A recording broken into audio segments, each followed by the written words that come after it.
In this week's drive, we lose grip, leave the track, drop some points and scratch some paint. Find it hard to drive with a floppy front wheel. Reach for the sky and fall painfully back to earth. And find that the wizards of the bike world aren't only men. All this and more in this week's Drive.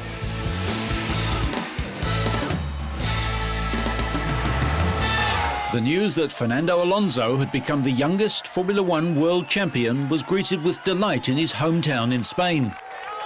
Thousands poured into the streets to celebrate around a fountain that is the city's traditional gathering place for moments of sporting glory. Dream for any racing driver to be world champion, and I arrived in Renault with 20 years old, and I grew up with the team. We improved all together, and now to develop the team from nothing to the world champion, and for me the same, from nothing like driver to be world champion, is a fantastic feeling. The 24-year-old had capitalised on the reliability and consistency of his Renault during the 2005 season to rack up points, while rivals McLaren and Ferrari have either suffered breakdowns or simply been too slow. At the end of the day, it doesn't matter if you are champion with 24 or 28, but for sure it's better to be young and to have a competitive car and to have the possibility to fight for the championships. And I had this great opportunity in my life, and I'm champion now, so really with 24 I achieved the maximum in my life, so I have to find new targets now. The key to Alonso's success has been his work with the Renault F1 team. He joined the team in 2002 after a year driving for the struggling Minardi outfit. He met team boss Flavio Briatore, and it was obviously a relationship bound for success. Thank you very much to Renault. We have a very young team of 1,000 people, but these people are all world champions because we have all done the job to achieve this goal. Ahead of the Brazilian Grand Prix, Fernando took time out to visit the Monte Azul, a UNICEF-sponsored project in a slum district in the southern part of South America's most populous city, Sao Paulo. UNICEF supports a local initiative providing care for children at nursery, kindergarten and preschool levels. Alonso, an ambassador for the UNICEF's Spanish committee since February this year, visited the children of Monte Azul to learn about the organization's work and to meet some of his youngest and most enthusiastic fans. Alonso is the first driver other than Michael Schumacher to win the Formula One World Championship in the past 5 years. The penultimate leg of the 2005 DTM year was in Istanbul for the first ever DTM race in Turkey. Reigning champion Mattias Ekström of Sweden started with a 1-point advantage over British driver Gary Paffett, who claimed pole position, while Ekström could only manage 5th place on the grid. In the rain, Paffett held the lead at the first corner of the 32-lap race. Paffett's countryman Jamie Green was involved in a crucial incident early on. Green barged his way past Ekström's Audi, which struggled badly for the rest of the race, Green going on to claim 4th place. Opel's ex-Formula One driver Heinz-Harald Frentzen and Audi's Christian Abt both crashed out when their cars touched on the slippery track. Ekström, meanwhile, slipped down the order as he struggled for grip on a drying surface, eventually finishing a hugely disappointing 12th, meaning that the Swede now needs something close to a miracle to retain his title. Paffett cruised to his 5th win of the season as Mercedes completed a clean sweep of the top 4 positions. Double Formula One world champion Mika Häkkinen finished 2nd, with ex-DTM title winner Bernd Schneider 3rd. 7 times Le Mans winner Tom Christensen of Denmark was at the wheel of the leading Audi in 5th place, to mark a miserable day for the reigning manufacturer champions. Green finished 4th, while the first non-Mercedes driver was another former DTM champion, Laurent Aiello, who came 6th in an Opel. Another ex-Formula One driver, Frenchman Jean Alesi, was 7th. With 10 points for the victory, Paffett now leads overall with 78 points to Ekström's 69. Paffett only needs a single point to secure the title in the last race of the season at Hockenheim in Germany.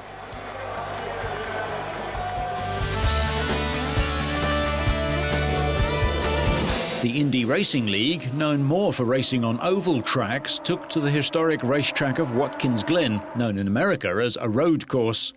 The race got off to a clean start with Helio Castroneves and Giorgio Pantano on the front row.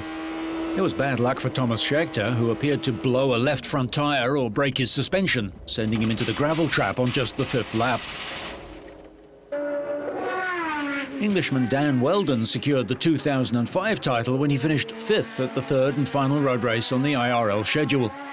Wheldon started the race with 570 points, 102 more than defending champion Tony Kanaan with 1 round remaining. He would end the day with 600, an unassailable 92 in front. He led briefly, one of 5 drivers to do so. Scott Dixon grabbed the lead with 12 laps remaining, but pole starter Helio Castroneves and Austrian rookie Thomas Enger collided on the final lap, so the race would end behind the safety car. Despite the severity of the crash, neither driver was injured. Dixon would go on to take the checkered flag for the victory, his first in 40 races. He was inconsistent in that 40-race span, recording 8 top 5 placings, but almost double that number of did-not finishes. It was only Dixon's 4th career victory. The New Zealander's last win was at Richmond in 2003, and the year that he went on to win the series championship. Kanaan and Dario Franchitti finished the race 2nd and 3rd respectively. The title completes an amazing year for Wheldon, who had earlier taken the checkered flag in the Indy 500.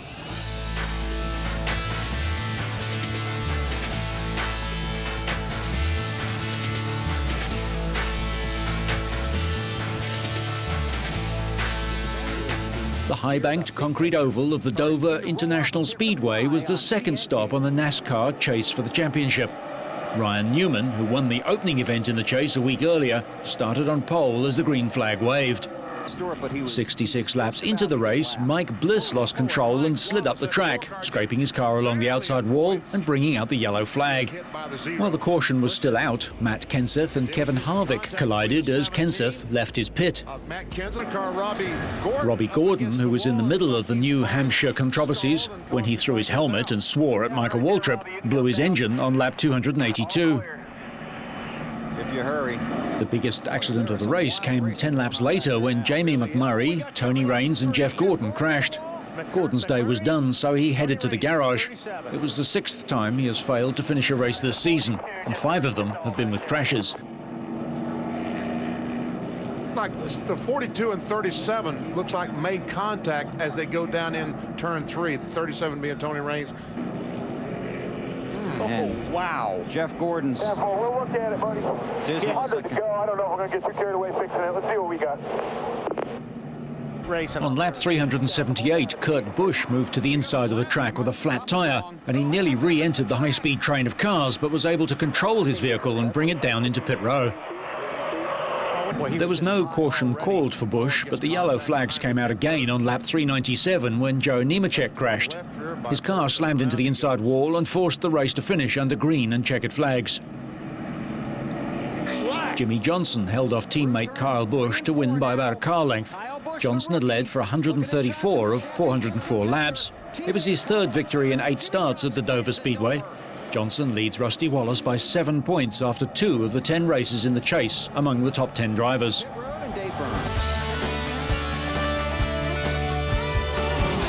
Cars on the Champ Car Series took the green flag for a night race in Las Vegas. It was a clean start with one notable exception.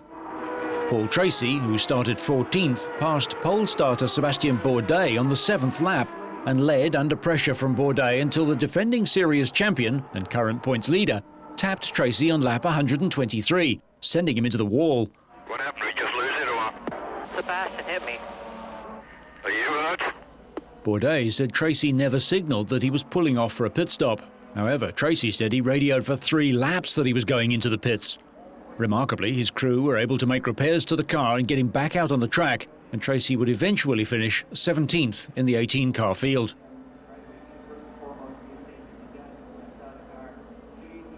The race then became a duel between Newman-Haas teammates Bourdais and Oriol Sevilla, reminiscent of last year's 20-lap wheel-to-wheel shootout between Bourdais and former teammate Bruno Junqueira.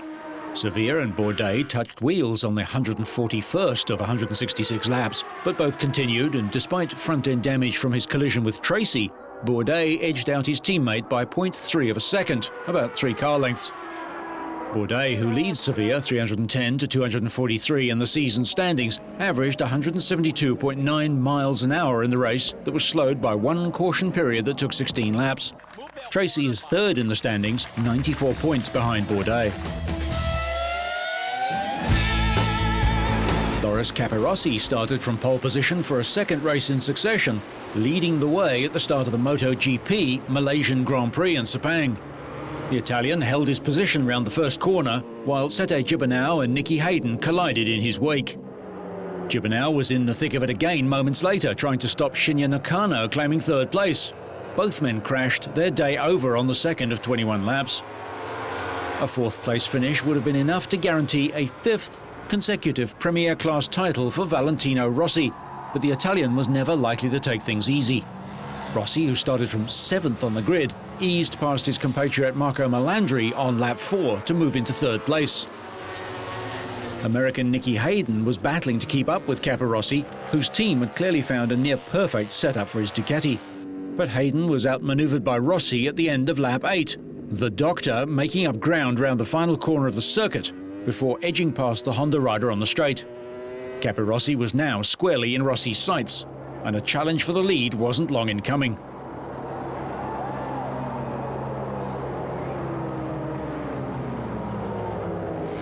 Rossi made his move on lap 12, outbraking Loris into the first corner to keep Capirossi on the outside of the track. A 10th win from this season's 13 races beckoned Rossi. However, Capirossi was the fastest rider on the track and he was going to take some stopping. Rossi's lead was indeed short-lived, Capirossi reclaiming the lead at the start of lap 14, exactly where he had surrendered it 2 laps earlier. That was the end of the action at the front of the race, but Capirossi's teammate Carlos Checa was looking to make the most of his Ducati's superior speed further down the field. The Spaniard managed to bridge the gap to Hayden and passed the American on lap 17, moving up into third place. Capirossi pulled away and sealed his second consecutive win of the championship, having also won in Japan. Rossi just held off Checa to take second place and clinch his 5th Premier Class title in the process. He was 2 seconds behind Capirossi, while Checa was just 0.07 of a second behind Rossi. With 4 races remaining in the season, Rossi sealed his 4th consecutive MotoGP title.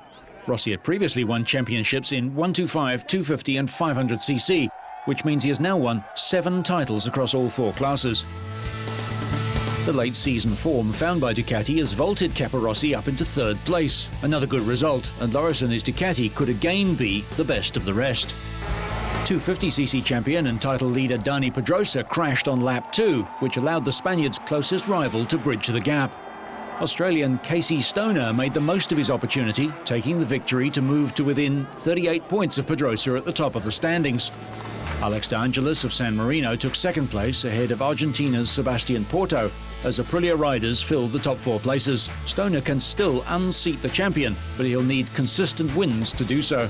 There was a fantastic finish to the 125cc race. Just 4 points separated championship leader Thomas Luthi and his nearest rival Mika Kallio heading into the weekend. The 2 rivals were battling for first place from the 3rd lap onwards, but Switzerland's Luthi on a Honda edged over the line to win the race, finishing a minuscule 2/1000ths of a second ahead of Finland's Kallio on a KTM. Italy's Mattia Passini completed the podium places, narrowly taking 3rd place on an Aprilia, and the championship is still wide open.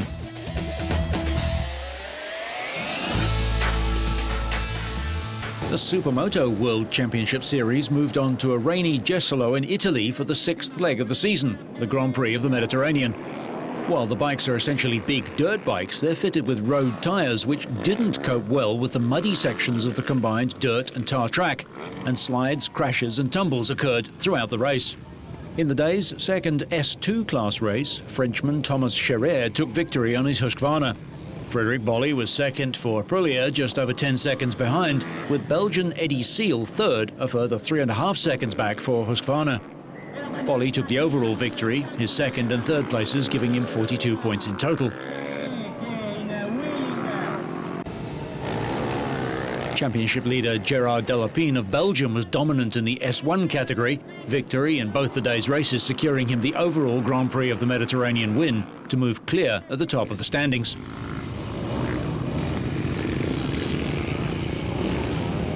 In the opening race, Delapine won for Husqvarna with Aprilia's Maz Manzo second, 8 seconds back, and another Italian, Husqvarna's Ivan Lazzarini, in 3rd place. In the second race, Lazzarini and Monzo swapped places for second and third respectively. Delapine took the checkered flag with a victory margin this time of just over a second from Lazzarini.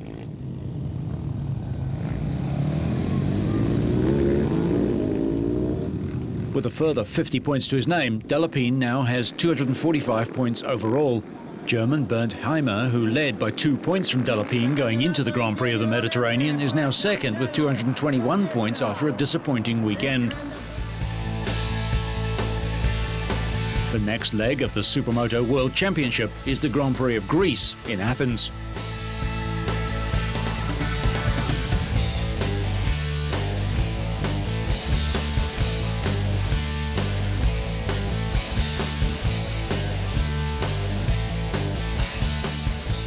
The Motocross of Nations event at the Ernie circuit in France saw victory for the USA team. The highlight of the weekend was the complete performance of Ricky Carmichael.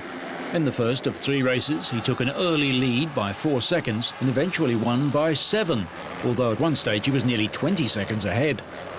French motocross star Michael Pichon found no hometown advantage to racing in France and eventually finished third behind New Zealander Josh Coppens. 9 times world champion Stefan Everts, the greatest motocross rider of all time, had his worst Motocross of Nations ever, finishing with a 5th and a 9th as Carmichael cruised to the checkered flag. In the second moto, another American rider, Kevin Windham, held the lead early on.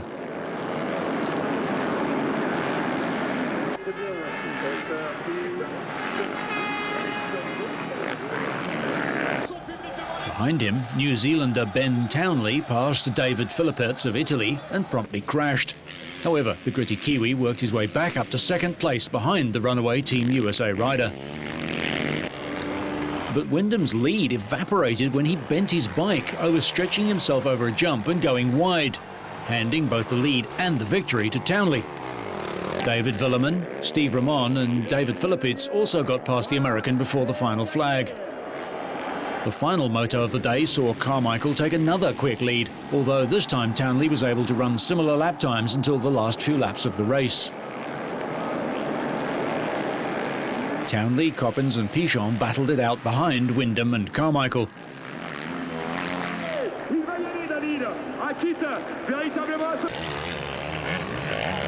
Townley broke free of the pack and got past Windham. Carmichael eventually won by 5 seconds to seal overall victory for the USA. Second place France had a mixed day, with Sebastian Tortelli looking very strong early on before a crash dropped him off the pace. Pichon showed great heart, finishing 3rd and 5th, and was unlucky not to do better. The 2-time world champion pushed Windham in the final moto until a final lap crash dropped him to 5th. The Belgian team rode brilliantly to claim 3rd place, while Team New Zealand finished in 4th place and looked very strong, with Ben Townley finishing 2nd in the overall statistics behind Carmichael.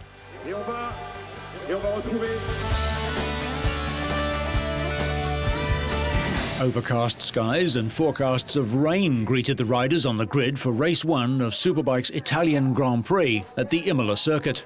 The cameras were on just 2 riders at the front of the grid, both Australian, and the only 2 competitors in the field with a chance of lifting the 2005 world title. Chris Vermeulen, the challenger, needed to trim Troy Corser's massive 60-point championship lead by at least 10 points over the course of the 2 races. But the pole sitter started badly in race 1 as Corser reacted quickest to the lights.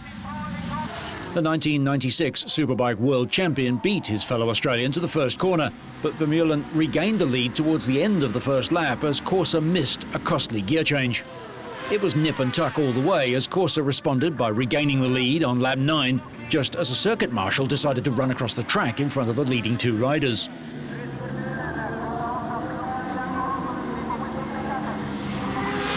Luckily, there was no contact and Vermeulen made the most of his reprieve on lap 14. He overtook Corser on the inside under braking at a bend and never looked back. Vermeulen managed to hold off the challenge of Corser on the final lap, and he took the checkered flag at an average speed of 156.9 kilometers an hour, with Corser just 0.29 of a second behind on his Suzuki.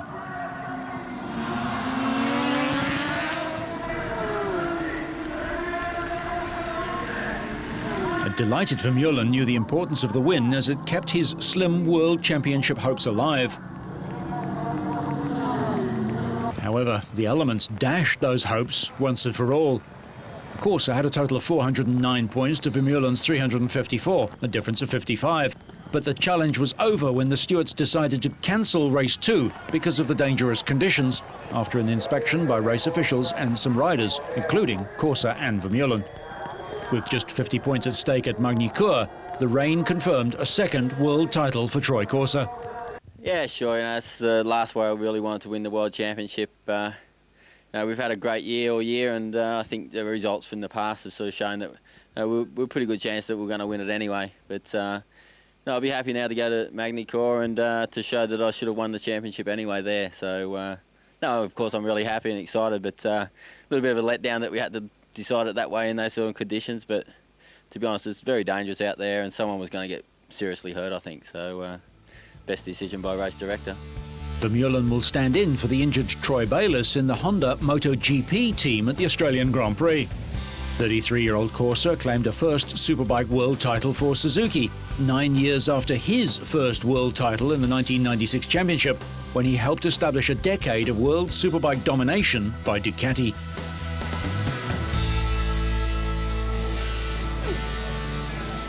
The 2005 Trial de Nation took place in the Italian venue of Sestriere. The event covered 2 days, with the women competing on the opening day, Saturday. It soon became a tough battle at the top between teams from Germany, Britain and Spain. The British team of Maria Conway, Donna Fox and Becky Cook took the early lead and held a 3-point cushion over Iris Kramer, Rosetta Liotta and Sabrina Windel of Germany at the end of the first lap. However, it was the Spanish team, current ladies world champion Laia Sanz, Dolores Sanchez and Carla Caldera, who dropped just 3 penalties between them in the second lap. But the German team, with 9 penalties compared to the 15 by both Britain and Spain, were able to take victory by 1 mark from the British squad.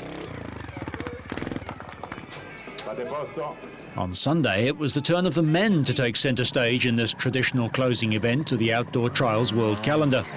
And it was the Spanish team of Antonio Bo, Albert Cabastani, Mark Frischer and newly crowned Outdoor World Champion Adam Raga who celebrated the end of the season in style with a national team victory in Italy. The British team of Sam Connor, Graham Jarvis, former World Champion Dougie Lampkin and Sean Morris had to be content with second place. It was always going to be a 3-horse race, and it was the British team who set the early pace, finishing the first lap on a mere 5 penalties, 4 ahead of the Spaniards. The Spaniards themselves lay just a single mark ahead of the Japanese team of outgoing world champion Takahisa Fujinami, Kenichi Kuriyama, Fumitaka Nozaki and Isao Shibuya. However, with far higher scoring in the second lap, it was the Spaniards who were to prevail over the UK, with Japan taking 3rd place ahead of Italy. The Trial de Nation is a team competition, pitting country against country, similar to the Motocross of Nations, with each nation represented by its 4 best riders. The top 9 ranked teams compete in the World Trophy division over an 18-section, 2-lap course, while the remaining teams vie for the International Trophy, won this year by the Americans over the Australians and the Norwegians.